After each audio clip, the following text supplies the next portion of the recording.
उत्तर प्रदेश का जनादेश आ चुका है। भाजपा यूपी के सिंहासन पर विराजमान हो चुकी है और समाजवादी पार्टी को शिकस्त मिली है। लेकिन इस शिकस्त ने भी अखिलेश यादव के हौसले पस्त नहीं किए हैं। उल्टे अखिलेश यादव ने इन नतीजों को भी बेहद सकारात्मक ढंग से लेने की बात कही है। प्रदेश की जनता को आभार जताते हुए एक ट्वीट में उन्होंने लिखा है, उत्तर प्रदेश की जनता को हमारी सीटें 2.5 गुना व मत प्रतिशत 1.5 गुना बढ़ाने के लिए हार्दिक धन्यवाद। हमने दिखा दिया है कि भाजपा की सीटों को घटाया जा सकता है। भाजपा का ये घटाव निरंतर जारी रहेगा। आधे से ज्यादा भ्रम और छलावा दूर हो गया है, बाकी कुछ दिनों में हो जाएगा। जनहित के लिए संघर्ष जारी रहेगा। हार के बावजूद अखिलेश यादव के हौसले बाबुलंद होने के पीछे दरअसल कारण भी वाजिब है। साल 2017 के चुनाव में समाजवादी पार्टी को जहां महज 47 सीटों पर ही जीत हासिल हुई थी, वहीं अब की बार सपा को कुल 125 सीटों पर फतह हासिल हुई है।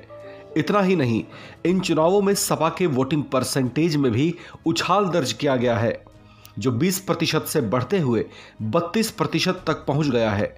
यानी समाजवादी पार्टी को मिली हार के बावजूद उसके पास खुश होने के लिए एक कारण भी जरूर है। उत्तर प्रदेश विधानसभा चुनाव के नतीजे घोषित किए जा चुके हैं। इसी के साथ एक बार फिर उत्तर प्रदेश में बीजेपी की सरकार बनने जा रही है। उत्तर प्रदेश में बीजेपी से मिली हार के बाद बहुजन समाज पार्टी की अध्यक्ष मायावती ने पहली प्रतिक्रिया दी है और अपनी सफाई पेश की है। मायावती ने चुनाव में हार का ठिकरा समाजवादी पार्टी के सिर पर फोड़ा है। मायावती ने कहा है कि झूठी खबरें फैलाई गई हैं और ये माहौल बनाने की कोशिश की गई है कि चुनाव में टक्कर बीजेपी और समाजवादी पार्टी की है। इसके कारण बड़ी संख्या में वोट समाजवादी पार्टी की तरफ शिफ्ट हुआ है। यहाँ मैं ये कहना जरूरी समझती हूँ कि चुनाव में पूरे यूपी से मिले फीडबैक के मुताबिक जातिवादी मीडिया अपनी अनवरत गंदी साजिशों प्रायोजित मैनेज किया हुआ सर्वे आदि कार्यक्रमों एवं लगातार नेगेटिव प्रचार के माध्यम से खासकर मुस्लिम समाज व भाजपा विरोधी हिंदू समाज के लोगों को भी गुमराह करने में ये प्रचारित करके काफ़ी हद तक सफल साबित हुआ है कि बीएसपी भाजपा की बी टीम है तथा ये पार्टी सपा के मुकाबले में कम मजबूती से चुनाव लड़ रही है। ये खूब इन्होंने प्रचार किया, जबकि सच्चाई इसके विपरीत है, बिल्कुल उलट है, क्योंकि भाजपा से बसपा की लड़ाई राजनीतिक के साथ साथ सिद्धांतिक व चुनावी भी थी। मायावती ने यह भी कहा है कि चुनाव परिणाम आगे के लिए सबक है। 2017 से पहले बीजेपी का हाल भी खराब था। परिणाम से हताश और निराश नहीं होना चाहिए। हमें जी जान से पार्टी के काम में लगे रहना है। इस चुनाव में सबसे ज्यादा बुरा हाल सीएम बनने का दावा करने वाली मायावती की पार्टी बहुजन समाज पार्टी यानी बीएसपी को हुआ है।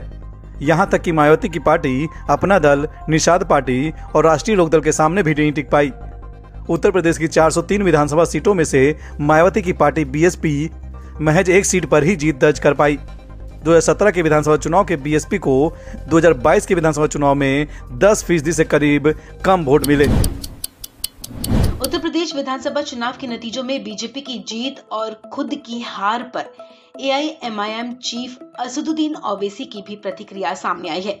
अपनी प्रतिक्रिया देते हुए ओवैसी ने कहा कि उत्तर प्रदेश के लोगों ने बीजेपी को सत्ता देने का फैसला किया है और वो उनके फैसले का सम्मान करते हैं। हैदराबाद में मीडिया कर्मियों को संबोधित करते हुए ओवैसी ने कहा कि यूपी की जनता ने बीजेपी को सत्ता देने का फैसला किया है। मैं जनता के फैसले का सम्मान करता हूं। इसके साथ ही उन्होंने कहा कि वो एआईएमआईएम के प्रदेश अध्यक्ष, कार्यकर्ताओं, सदस्यों और जनता का धन्यवाद करते हैं जिन्होंने हमें वोट किया। उन्होंने कहा कि हमारे प्रयास काफी थे, लेकिन परिणाम हमारी उम्मीदों के मुताबिक नहीं आए। हम फिर से कड़ी मेहनत करेंगे।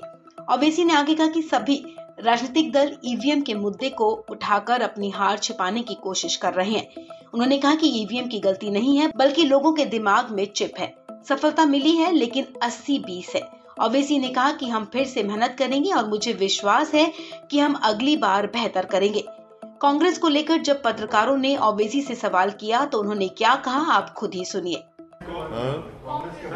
नहीं, मैं कांग्रेस के प्रियंका गांधी अब मैं उसके बारे में मैं क्यों बोलूं भाई, खामखा उनको क्यों इज्जत बख्शूं मैं अपनी जबान से उनका नाम लेके उनके बारे में बोल के। हैदराबाद के सांसद ने आगे कहा कि उत्तर प्रदेश के अल्पसंख्यकों को केवल वोट बैंक के रूप में इस्तेमाल किया गया है। लखीमपुर खीरी में भी बीजेपी ने जीत दर्ज की है, इसलिए मैं कह रहा हूं कि ये 80-20 की जीत है। ये 80-20 की स्थिति सालों तक रहेगी। ओवैसी ने कहा कि लोगों को ये समझने की जरूरत है। उन्होंने कहा कि हमारा जोश अभी भी ऊंचा है। 5 राज्यों में हुए विधानसभा चुनावों में पंजाब छोड़ बाकी सभी राज्यों में बीजेपी ने जबरदस्त प्रदर्शन किया है। यूपी, उत्तराखंड, गोवा और मणिपुर में बीजेपी सरकार बनाने में लगभग कामयाब हो गई है। यूपी और उत्तराखंड में बीजेपी ने फिर से वापसी कर इतिहास भी रचा है और दशकों पुराना मिथक भी तोड़ा है। अब इन सब के बीच चुनावी रणनीतिकार प्रशांत किशोर की प्रतिक्रिया भी सामने आई। प्रशांत किशोर ने इस जीत पर कहा कि भारत की असली लड़ाई के नतीजे साल 2024 में आएंगे। प्रशांत किशोर ने आज एक ट्वीट करते हुए लिखा, देश के लिए लड़ाई 2024 में लड़ी जाएगी और तभी नतीजे आएंगे, इस विधानसभा चुनावों में नहीं। ट्वीट में प्रशांत किशोर ने आगे लिखा कि साहिब ये जनता है, इसलिए राज्य के परिणामों के जरिए विपक्ष के खिलाफ एक मनोवैज्ञानिक धारणा बनाने की चाल चल रहे हैं। इस झूठी कथा में मत फंसे और इसका हिस्सा मत बने। दरअसल विधानसभा चुनाव में मिली जीत के बाद कल पीएम नरेंद्र मोदी ने पार्टी मुख्यालय में कार्यकर्ताओं को संबोधित किया था और उस दौरान कहा था कि इन चुनावों ने 2024 के नतीजे तय कर दिए हैं। बता दें कि कल यानी 10 मार्च को उत्तर प्रदेश, उत्तराखंड, गोवा, मणिपुर, पंजाब के चुनाव नतीजे आए हैं। इन 5 राज्यों में से 4 राज्यों में बीजेपी ने अच्छा प्रदर्शन करके दिखाया। वहीं पंजाब में आप पार्टी ने कांग्रेस का सफाया कर दिया और इस राज्य में सरकार बनाने जा रही है। देश में नए कोरोना संक्रमित मरीजों की संख्या में दिनों दिन गिरावट का दौर जारी है। लगातार पिछले 4 दिनों से डेली मामले 5000 से कम आ रहे हैं, जहां बीते दिन देश में कोरोना के 4184 नए मामले दर्ज किए गए थे, जबकि कोरोना से 104 लोगों की मौत हुई थी। आज आए मामलों में कल के मुकाबले मामूली बढ़ोतरी हुई है। आज देश में पिछले 24 घंटों में 4194 नए कोरोना केस दर्ज किए गए हैं। इसी के साथ देश में कुल संक्रमितों की संख्या 4,29,84,261 हो गई है। वहीं आज मौतों के मामलों में भी थोड़ा इजाफा हुआ है। पिछले 24 घंटों में 255 लोगों की कोरोना महामारी की वजह से मौत हुई है। मौत के नए आंकड़ों के साथ ही देश में संक्रमण से मरने वालों का आंकड़ा अब 5,15,714 पर पहुंच गया है। वहीं बता दें कि देश में फिलहाल रिकवरी रेट बढ़कर 98.70% है।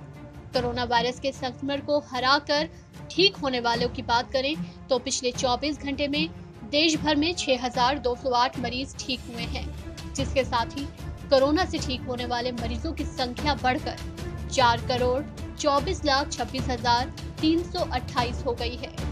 ये जानकारी स्वास्थ्य मंत्रालय की तरफ से शुक्रवार सुबह जारी किए गए आंकड़ों के मुताबिक है। देश में एक्टिव केस भी 50,000 से नीचे पहुंच गए हैं। अब एक्टिव केस 42,219 हैं। इन आंकड़ों को देखने के बाद कहा जा रहा है कि ओमिक्रॉन वेरिएंट के कारण आई तीसरी लहर के बाद देश में हालात काफी सुधर गए हैं। कोरोना वायरस संक्रमण पर लगाम कसने के लिए सरकार वैक्सीनेशन पर काफी जोर दे रही है। स्वास्थ्य मंत्रालय के मुताबिक बीते दिन 16,73,515 खुराकें लोगों को लगाई गई और अब तक वैक्सीन के कुल 179,72,515 करोड़ डोज लोगों को लगाई जा चुकी है। कोरोना टेस्ट की बात करें तो पिछले 24 घंटे में देश भर में 8,12,365 टेस्ट किए गए हैं और अब तक देश में लगभग 77,69,00,000 कोरोना टेस्ट किए जा चुके हैं। अगर राज्यों के आंकड़ों पर नजर डालें तो बुधवार के मुताबिक केरल में 1426 लोगों को कोरोना संक्रमित पाया गया है और इस दौरान 227 मरीजों की मौत हुई है। नए मामलों की बात करें तो महाराष्ट्र में बीते दिन 452 लोगों को संक्रमित पाया गया है और 4 मरीजों की मौत हुई है।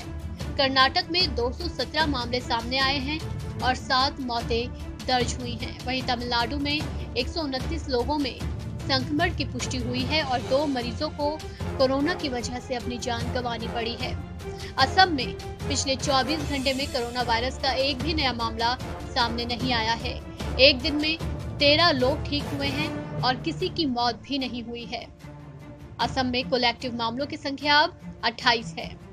देश की राष्ट्रीय राजधानी दिल्ली में पिछले 24 घंटे में कोरोना वायरस के 212 नए मामले सामने आए हैं और इस दौरान